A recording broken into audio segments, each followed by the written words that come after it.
कि जितने भी लोग हैं जो कि यूके आना चाह रहे थे उन बाद प्रोग्राम जारी रहा या खत्म हो नहीं नहीं, प्रोग्राम किधर जारी रहा, प्रोग्राम तो बढ़ गया। जैसे कि मैंने आपसे अपनी पिछली वीडियो में भी शेयर किया था कि जितने भी लोग हैं जो कि यूके आना चाह रहे थे उन सब का प्रोग्राम इस वक्त खटाई में पड़ चुका है।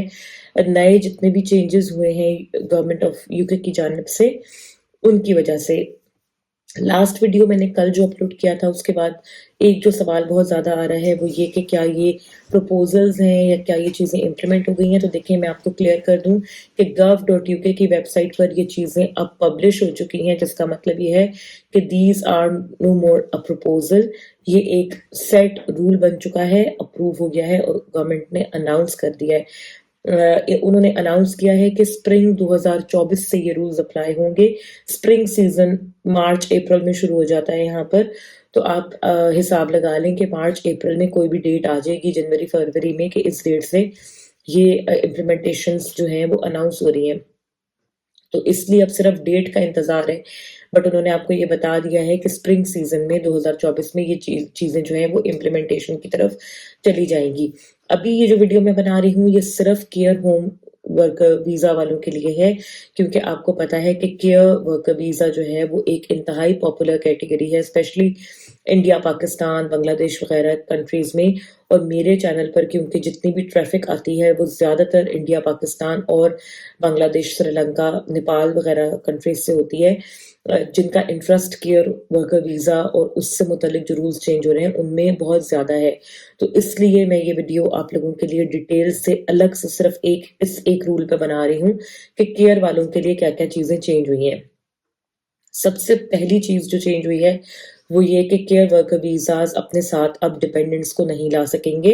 डिपेंडेंट कोई भी मतलब आप लगा लो हिसाब कि जो आपकी इमीडिएट फैमिली है, आपके स्पाउस, आपके बच्चे, वो आपके डिपेंडेंट्स कहलाते हैं। अगर कोई लड़की वीज़ा लेकर आ रही है तो हस्बैंड और बच्चे, और अगर कोई लड़का वीज़ा लेके आ रहा है तो वाइफ और बच्चे आपके डिपेंडेंट्स होंगे, जिन्हें अब आप अपने साथ यूके में नहीं ला सकोगे केयर वर्कर वीज़ा के ऊपर। वजह उसकी रीजनिंग गवर्नमेंट ने ये दी है कि क्योंकि लास्ट ईयर 2023 में जितने भी हमने केयर वर्कर वीज़ाज दिए तो 1 लाख हमने वीज़ाज इशू किए, 1,01,000 केयर वर्कर्स के लिए, और उनके साथ 1,20,000 फैमिली मेंबर्स आ गए। तो वो ये चाह रहे हैं कि सिर्फ टारगेटेड वीज़ाज दिए जाएं, यानी कि जिस बंदे ने हमारे लिए जॉब करनी है या काम करना है सिर्फ वही यूके में आए और एक्स्ट्रा साथ जो पार्टी है वो साथ में ना आए। तो ये इनका प्रोग्राम है, ये कुछ करना चाहते हैं और इसकी वजह से इन्होंने डिपेंडेंट्स के ऊपर अब बैन लगा दिया है। और साथ में एक और चीज़ जो बहुत सिग्निफिकेंटली चेंज हुई है, जो कि इतना वाज़ेह तौर पर नहीं लिखी हुई, अगर आप न्यूज़ पढ़ोगे तो माइन्यूट सी डिटेल है और आप मिस भी कर सकते हो, बट उसका इम्पैक्ट बहुत ज़्यादा है और यही वजह है कि मैं इसके लिए एक अलग से वीडियो बना रही हूँ। तो केयर होम वर्कर वीज़ाज में पहले ये होता था कि लोग, कुछ बहुत ज़्यादा लोग इंडिया, पाकिस्तान से भी केयर वर्कर वीज़ा लेकर आ जाते थे, यानी कि यूके में जो केयर होम्स थे वो इंडिया, पाकिस्तान या कहीं भी दुनिया में कहीं से भी किसी को भी वीज़ा देके बुला सकते थे और कोई उसके ऊपर पाबंदी नहीं थी। ना ही केयर होम्स किसी तरीके से बाउंड थे इतने ज़्यादा कि वो बुला ना सकें, और बहुत आसान था, लोग लमसम भी पैसे दे के भी वर्कर वीज़ा लेते थे, कंपनीज के थ्रू भी लेते थे। और बहुत सारे स्टूडेंट्स ने पिछले 2 सालों में जब तक अलाउड था तो ये भी करते थे कि स्टडी वीज़ा पे इधर आ गए और फिर यहाँ से पढ़ाई छोड़ दी और केयर वर्कर वीज़ा लेकर वर्क वीज़ा पर शिफ्ट हो गए। तो बहुत आसान था। आई थिंक जितने भी वर्क रिलेटेड वीज़ाज़ हैं यूके में सबसे आसान केयर वर्कर वीज़ा लेना था और बहुत सारे लोगों ने इस अपॉर्चुनिटी का फ़ायदा भी उठाया जो टाइमली यूके आ गए थे।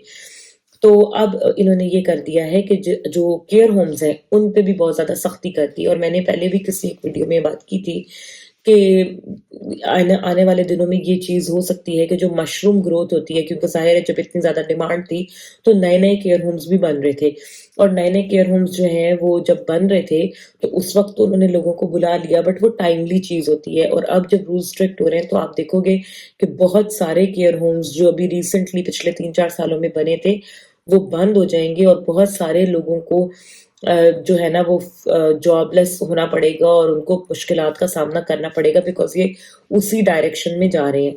तो अब बहरहाल इन्होंने ऐलान ये कर दिया है कि जितने भी केयर होम्स हैं यूके के अंदर उनके ऊपर इन्होंने एक कमीशन बना दिया है, केयर क्वालिटी कमीशन, उसका नाम इन्होंने रखा है। और केयर क्वालिटी कमीशन का काम ये है कि जितने भी केयर होम्स हैं उनको वो रेगुलेट करेगा। आप ये कह लो कि रेगुलेटरी अथॉरिटी एक बना दी है केयर होम्स के लिए। और कोई भी केयर होम एम्प्लॉयर जो है या कोई भी केयर होम ओनर जो है, वो किसी भी बंदे को केयर क्वालिटी कमीशन की इजाजत के बगैर अब यूके में नहीं बुला सकेगा। उनका पहला टारगेट ये है कि जो लोग ऑलरेडी यूके में मौजूद हैं, पहले उन्हीं से काम लिया जाए, पहले उन्हीं को यूटिलाइज किया जाए और उसके बाद अगर जरूरत महसूस हो तो आप किसी को बुला सकोगे। उसमें और भी बहुत सारी चीजें केयर क्वालिटी कमीशन देखेगा, जैसे जैसे ये सेटअप होगा इसके रूल्स डिफाइन होंगे। बट जो आइडिया है मेरा वो यही है, जो इनका पिछला ट्रेंड मैंने देखा है कि केयर क्वालिटी कमीशन सबसे पहले तो जो केयर होम्स हैं उनकी सख्ती लेकर आएंगे। और जो मशरूम ग्रोथ हुई थी, जो छोटे छोटे केयर होम्स खुल गए थे जिनके पास प्रॉपर इक्विपमेंट्स भी नहीं है, इतना ज्यादा स्टाफ भी नहीं है, और दो दो चार चार लोग उन्होंने इंडिया पाकिस्तान या कहीं भी और से बुलाकर केयर होम्स को चला रहे हैं वो, और एक्सप्लॉइट करते हैं फिर वो लोगों को बुला के, थोड़ी पे बुला लेते हैं और फिर उनसे काम ज्यादा लेते हैं। तो सबसे पहले तो ऐसे तमाम केयर होम्स की सख्ती आएगी और उन्हें बंद कर दिया जाएगा। ये मेरा अपना एक एनालिसिस है। और उसके बाद मुझे लगता है कि बहुत ज्यादा सख्ती होगी अब केयर होम ओनर्स के लिए भी, केयर होम एम्प्लॉयर्स के लिए भी, क्योंकि अब वो किसी को भी इस तरीके से नहीं बुला सकते कि सिर्फ आपने उनका लेटर ऑफ स्पॉन्सरशिप अप्लाई किया, उनको सर्टिफिकेट ऑफ स्पॉन्सरशिप मिल गया और वीजा अप्लाई किया और आ गए। अब बहुत ज्यादा सख्ती हो जाएगी। अब आपको एक बीच में कमीशन भी है, केयर क्वालिटी कमीशन, उसका भी अप्रूवल चाहिए, उसका भी लेटर चाहिए।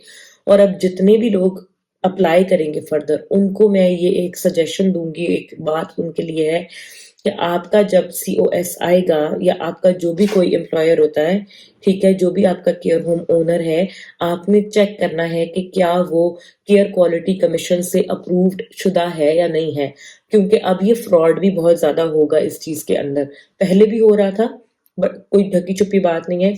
बहुत सारे केयर होम्स फ्रॉड भी करते हैं। आपको अभी अभी कल मुझे मेरे एक कोलीग ने बताया कि उनके कोई जानने वाले केयर वीजा लेकर आए इंडिया से, 2-3 लोग कजिन्स आपस में थे वो, और वो लेकर आए हैं केयर वर्कर वीजा। और जो उनका अब एम्प्लॉयर है उसने सिर्फ उन्हें 2 साल की स्पॉन्सरशिप दी है, और 2 साल के बाद उनका कॉन्ट्रैक्ट खत्म हो रहा है और उनके पास फर्दर कोई वीजा नहीं है, कोई स्पॉन्सरशिप नहीं है। उनको यही कहा कि आपका 5 साल का वीजा है, बट उन्हें 5 साल का वीजा नहीं दिया। उनका वीजा सिर्फ 2 सालों के लिए वैलिड है, और वो भी कॉन्ट्रैक्ट बेस्ड जॉब है, यानी कि किसी भी टाइम वो उनको निकाल सकता है और एम्प्लॉयर के ऊपर कोई उसकी लायबिलिटी नहीं होगी। तो इसलिए जब भी आप जॉब अप्लाई करोगे, आपने बहुत ज्यादा इसको रिसर्च करना है, देखना है कि आपका जो केयर होम है वो जेन्युइन होना चाहिए, केयर क्वालिटी कमीशन के साथ रजिस्टर्ड होना चाहिए, तभी आपने उनका COS एक्सेप्ट करना है। अदरवाइज आपको यहाँ आकर बहुत मुश्किल का सामना करना पड़ेगा, बिकॉज ये भी पॉसिबिलिटी है कि आप यहाँ पर आओ और आगे से केयर होम मौजूद ही ना हो। बिकॉज जब ये कमीशन बन जाएगा तो बहुत तेजी से इनको रेगुलेट करने का काम होगा और बहुत सारी चेंजेस आएंगी केयर होम्स के सिस्टम के अंदर भी। तो I don't know, it's very frustrating times. हर चीज जो है वो सख्त होती जा रही है, बंद होती जा रही है, और आई डोंट नो किस तरीके से इस चीज को हैंडल किया जा सकेगा। बट मेरा एक ईमान है इस चीज पर कि अगर एक जगह से एक रास्ता बंद होता है तो बहुत सारे और रास्ते खुलते भी हैं। तो इंशाल्लाह इसमें भी कोई बेहतरी होगी, कुछ अच्छा एट द एंड हमें देखने को मिलेगा।